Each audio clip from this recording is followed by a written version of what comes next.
which I'm not really sure what the show is trying to tell us, that you shouldn't get revenge. And if that's the case, this is BS, because this is supposed to be a revenge drama. Hello. Today we're going to be talking about episodes 15 and 16 of Buried Heart, and those are the final 2 episodes of the show. If you're new here, welcome. I'm Jazz. I love K-dramas and I just want to chat about them. And don't forget to subscribe to be notified of upcoming videos. I have so many thoughts, some positive, some negative, about this finale. So grab a drink, get comfy, and let's just chat about it. In terms of the format for this video, I'm going to talk through a couple of the different characters, go through the highlights of what happened in the finale with them, where they ended up, and as usual, sprinkle in some of my own thoughts and opinions along the way. And then at the end, I will give an overview of my thoughts on the finale and the show as a whole. First up is DongJu and Grandpa Prosecutor. So after the aftermath of last week's episodes, Grandpa Prosecutor is somehow just like walking around free. It doesn't really seem like there's anything happening to him. He's going around still like wreaking havoc on all of the characters pretty much as he pleases. So what does DongJu do? He somehow, very confusing, manages to intercept Grandpa Prosecutor. After he's been drinking, he's placed in the elder's car, and we later found out that DongJu was the one who was driving the car. So when this happened, I was starting to wonder a little bit in terms of if the elder was in on the plan and exactly what's going to happen, because it wouldn't make sense for DongJu to, I guess he could be able to do it, but for DongJu to know exactly the precise time when he would be let out of the police station, also the fact that he was drunk.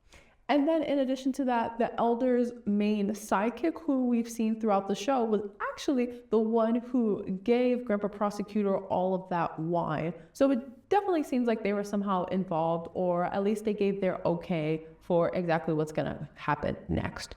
So all we see is the car going a long drive, and then Grandpa Prosecutor wakes up, and as he's waking up, DongJu pulls into the seat next to him and then injects something in him, and then that is the last thing we see. So we have no idea if Grandpa Prosecutor is alive, we have no idea if he died, we literally have no idea what happened to him. So initially, I wasn't sure how I felt about the situation, just because it just kind of felt like a cop-out or a little too easy for Grandpa Prosecutor, considering everything that he's done. But at the same time, while watching it, it kind of made a little bit of sense, just because even with the revelation of everything that happened in last week's episodes, he still manages to talk his way out of situations. Like even when he goes to the police station or gives news reportings, he's able to escape the situations. And it really seems like the only way for him to truly disappear is to be killed. So flash forward a year.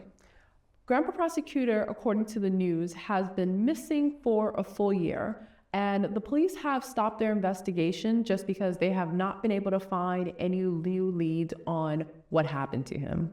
So during that time, DongJu, with the support of son-in-law's wife, which I'm very, very happy about, and I mentioned it in the last video, but with the support of son-in-law's wife, he is actually promoted to become CEO of Daesan Energy with a 96% approval. And part of the reason she supported, or at least used her shares to back DongJu, is because if she didn't do that, then Grandpa Prosecutor, who was in cahoots with Baker's son, but who is in cahoots with Baker, essentially want Baker's son to be the one who ends up as CEO. So he says that the only way to protect Taehyun's future is for DongJu to be the one who becomes CEO of Daesan Energy. And now that it's been a year, we have multiple moments where different characters are asking DongJu about Grandpa Prosecutor's disappearance and seeing if he had anything to do with it,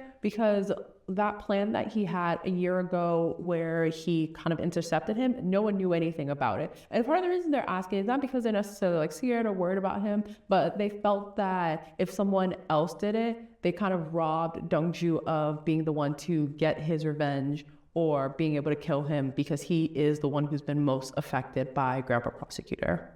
And then we find out that Grandpa Prosecutor, he's still alive. DongJu locked him in a secret room in the secret vault. And remember, DongJu is literally the only one with the password to the vault, so no one will know that he is even in there. I was wondering what was going on because they showed so many scenes of him going to a burger place, and at first I really thought it was PPL, but it probably still is PPL. So I was wondering, why is he getting burgers every single day? And the reason he was doing that is because he was giving it to Grandpa Prosecutor as a way for him to eat every day for a year. And I saw a theory online that the reason he gave him burgers every day was kind of a form of torture. Because when we think about it, think about who Grandpa Prosecutor is as a man. He's very much someone who believes in tradition. So like when we look at his house, he lives in a traditional Korean home called Hana. He also has traditional Korean food every day. He wears traditional Korean clothes, same thing as his wife. So the fact that they're giving him something which is like more modern and not something he eats, I thought honestly from like a writer's perspective was actually kind of genius that DongJu is like forcing him to go against his traditions. I love it. So Grandpa Prosecutor has a choice. Earlier in the show, DongJu mentioned that he's basically gonna take everything that son-in-law and Grandpa Prosecutor have. Son-in-law has already given him all of his shares because he's dead and his wife signed it over. And now it is Grandpa Prosecutor's turn. So after a little bit of begging, Grandpa Prosecutor essentially signed over his entire fortune to DongJu.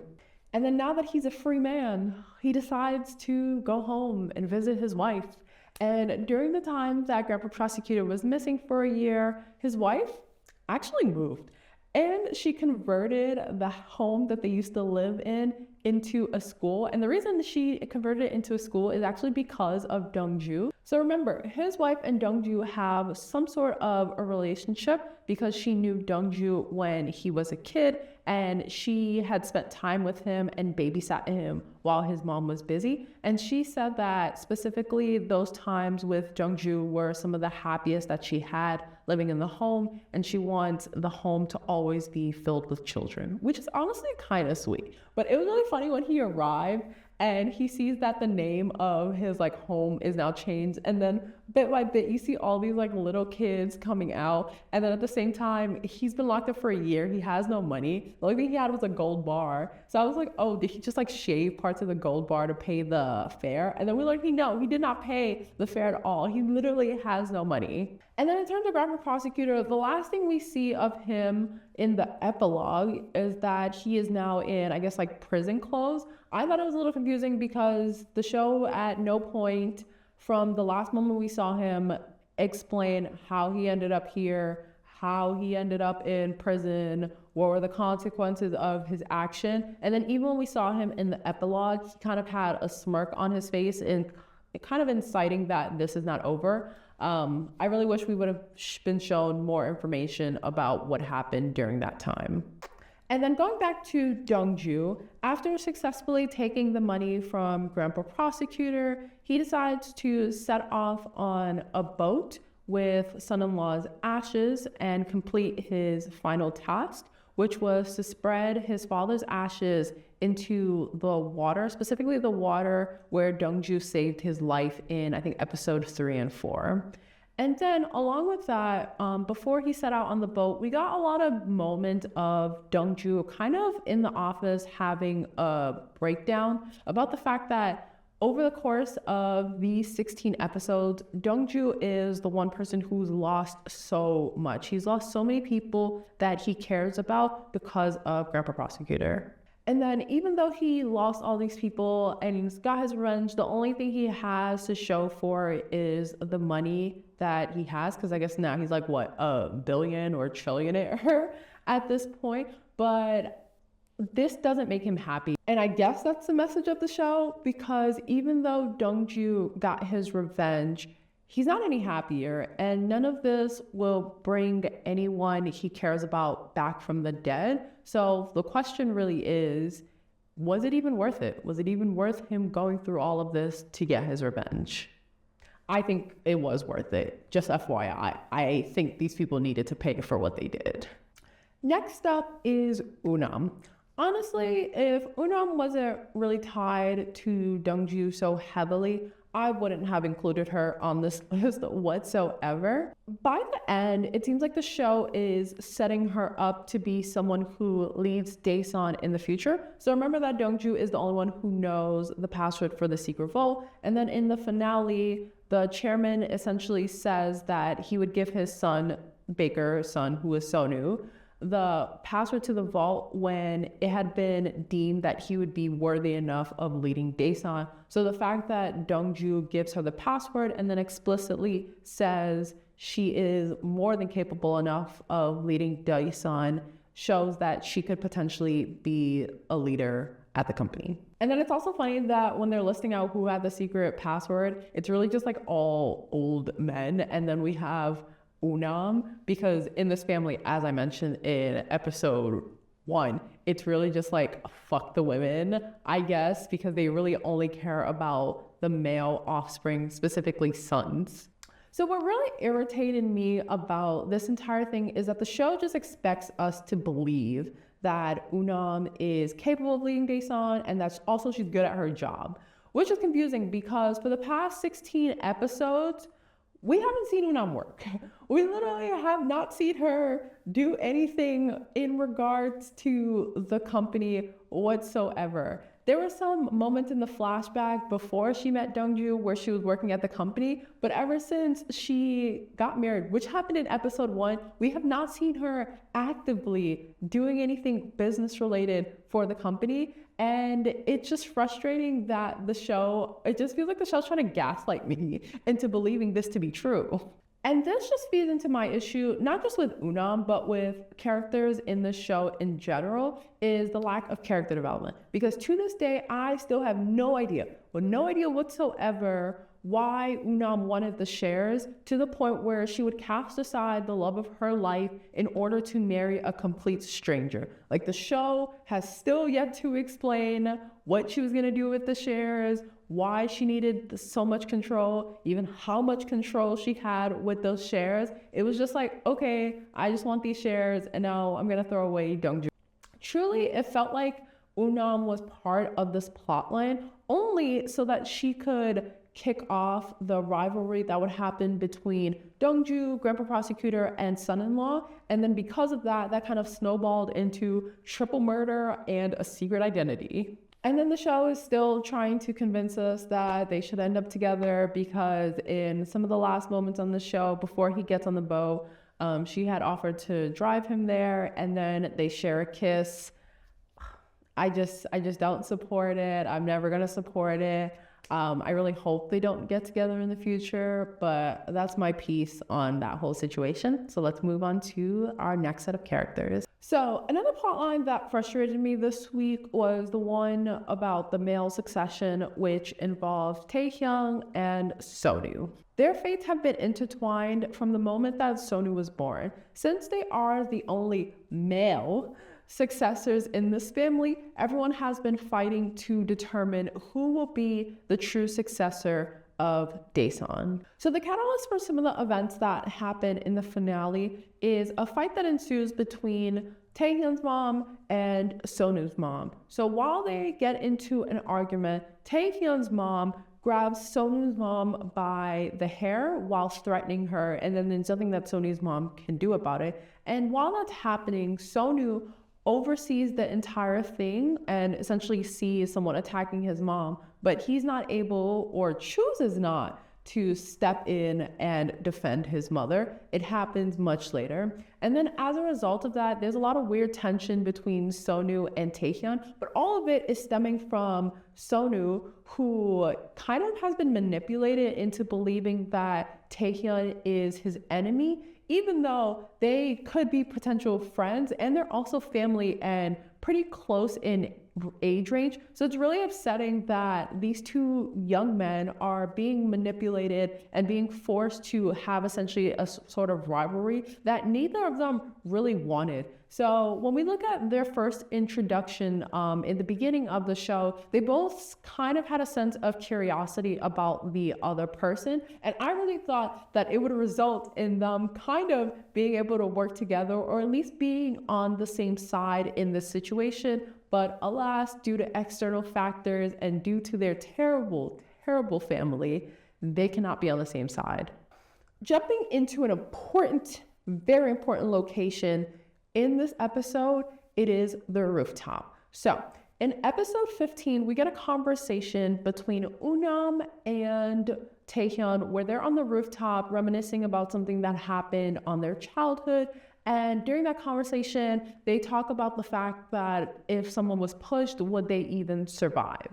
And then moments later, literally a couple minutes later, while Taehyun is looking down at the rooftop, we get a view of Seonu pushing him. And Seonu kind of plays it off as jokingly, and then he also like catches him at the same time so that he's kind of hanging off the edge, but not really. And you can see that Seonu is literally not playing around, because when Taehyun's back is turned, he has kind of like an evil laugh or kind of like an evil grin, showing that if push came to shove, he was gonna push Taehyun if that needed to be. So after this happened, I was thinking, there is no way, there's like absolutely no way that Seonu is gonna push Taehyun later on in the show, just because one, there's literally not enough time left in the show. He already did it once and then was joking about it. So there's absolutely no way that he's going to hurt him. So then in the final minutes, I want to say maybe like 3 minutes left in the finale,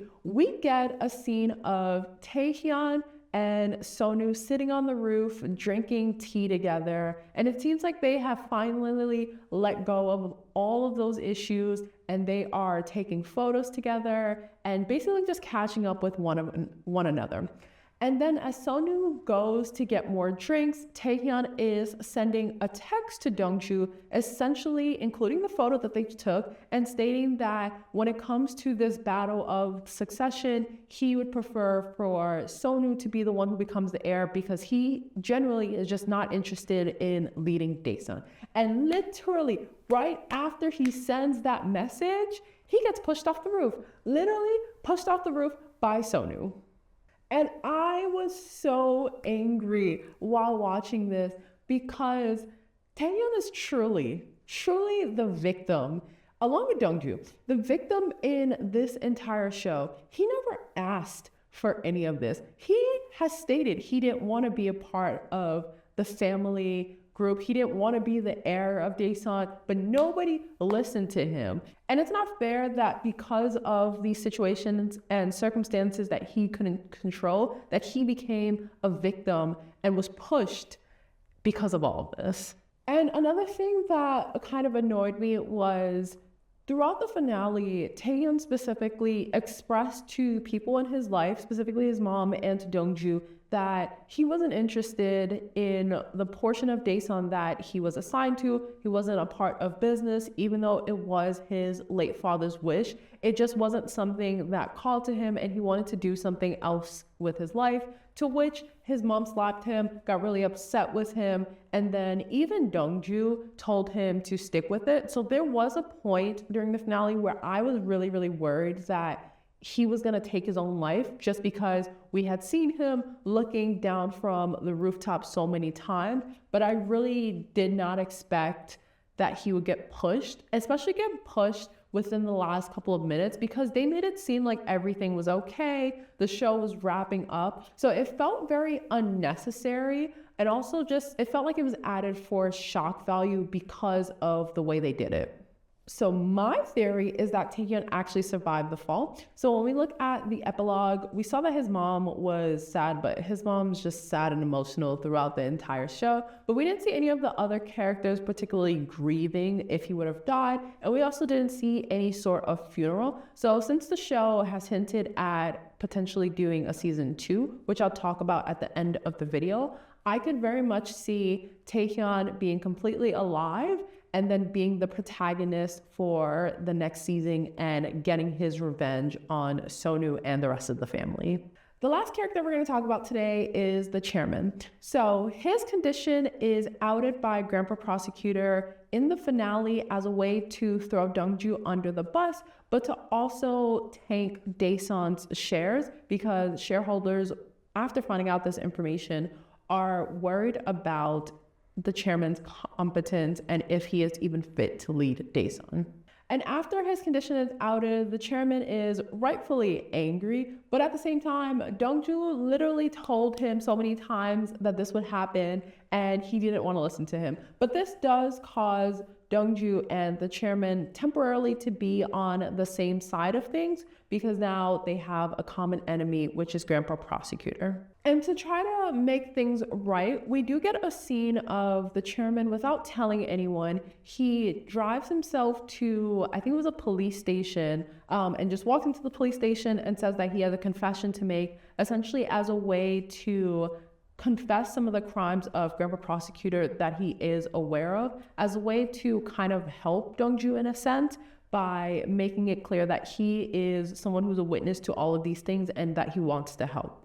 We don't really see much of the chairman in the finale after this. There is a scene where they're hanging out in his office and he's saying to DongJu that he really wants DongJu to help Seonu in the future to lead Daesung once he is dead. And then speaking of successor and his son, there is a conversation that DongJu and the chairman have where the chairman says, you know, having a grandson is all nice and all, but it will never be having your own son, like your own person who's like blood related. And it's really frustrating again, because the chairman is just so obsessed with having a son. And he's been like that since the beginning of the show, because the fact that Taehyun is someone he has known for, I don't even know how old Taehyun is, but for like 20 something years, he has known Taehyun. He was probably there when Taehyun was born. They also live in the same house, and Taehyun has done nothing but adore him.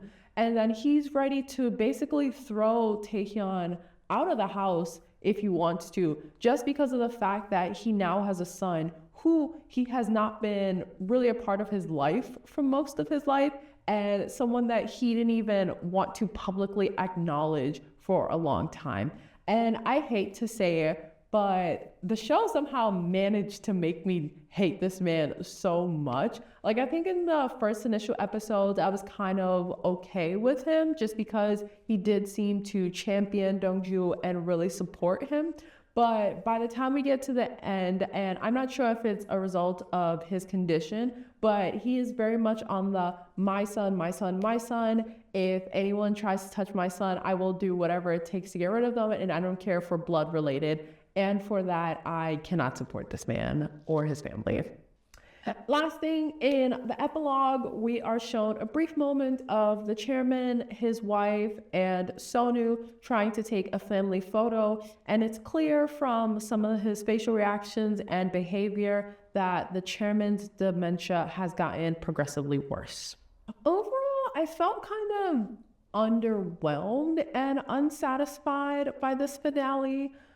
Because yes, they showed that Grandpa Prosecutor, it seemed, was in prison at the end of the show, but because of the way, I don't know if it's the writing, but because of the way the story was told, I didn't feel a sense of satisfaction, triumph, victory, or even happiness by the time we got to the end of the finale. It truly didn't feel like anyone got the punishment that equaled the crime they committed. Because even with Grandpa Prosecutor, like, DongJu literally has lost so many people in his life, but it didn't feel like he actually got what was coming to him. And then even with DongJu at the end, he wasn't fully happy or satisfied, even after he had gotten his revenge, which I'm not really sure what the show is trying to tell us, that you shouldn't get revenge. And if that's the case, this is BS, because this is supposed to be a revenge drama, and I have never watched a revenge drama where the person who got revenge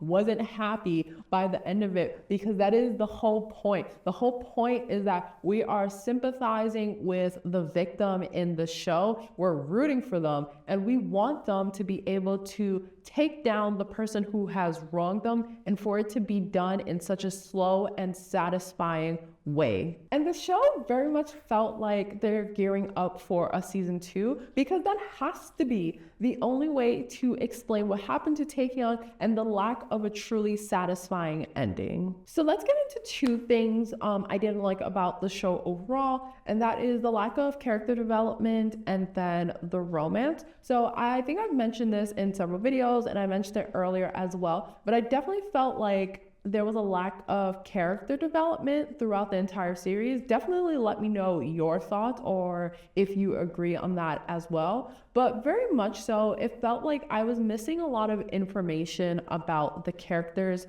to help inform why they're making the actions that they're making, whether it was who they are, what their allegiance was, and honestly, like their motivation, because it's really hard for me to empathize or truly understand a character when I don't know why they're doing what they're doing. And then I think at the same time, a lot of the characters, when we truly look at where they were in episode 1 to where they were in episode 16, I felt like a lot of them were truly flat and lacked complexity.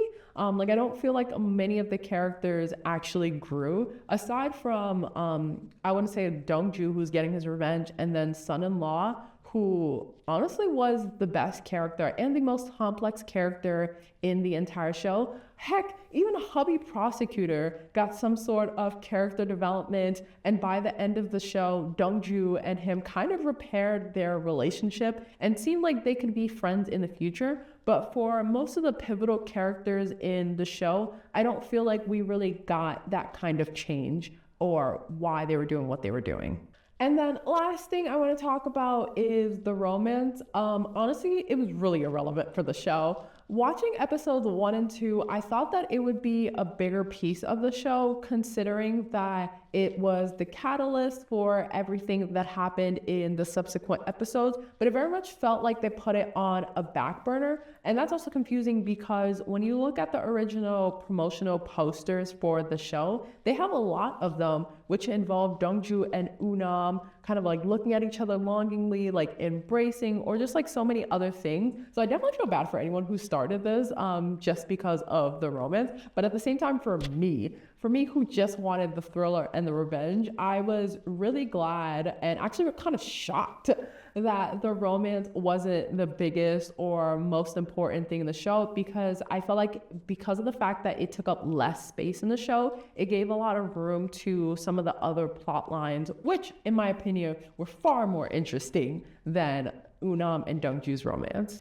Lastly, despite how I felt about the finale, I really enjoyed this show. So thrillers are my favorite genre when it comes to K-drama, and I feel like the show did a really great job when it came to some of the plot lines, keeping my attention every single week, throwing twists, and then also just introducing kind of these wacky and ridiculous K-drama tropes that I've fallen in love with over the years. I felt like it was pretty much a new and like fresh take on all of those situations, and I 100% would recommend that someone watch this show. I also want to give a shout out to Park Hyung-sik and Lee Hae-young for their standout performance in this drama, specifically Lee Hae-young, who played son-in-law. I think that's one performance that I'm gonna remember the most, and it's actually his first main role, which I learned when I was looking it up earlier. So I am super proud of both of them, and I hope they get some sort of acknowledgement or nomination when the award season comes up later in the year.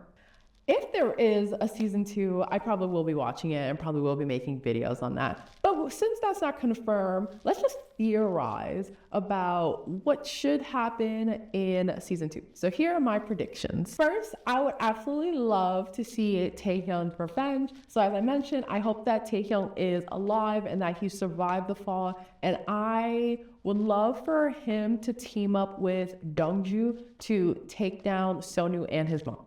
Prediction number 2, I want DongJu to come back to help Taehyun take down those two, but I also want DongJu to kind of leave this family if he can, because he really needs to be out of Daesun. Prediction number 3, based on what the show is trying to tell me, I could see Eunnam becoming chairman of Daesun, which I assume she would be the first woman to ever hold that role. So it kind of would be nice for her to be in that role and basically be like F you to her grandfather, because he hates women, I guess. And then lastly, I don't support this, but I feel like it's gonna end with DongJu and Eunnam getting married.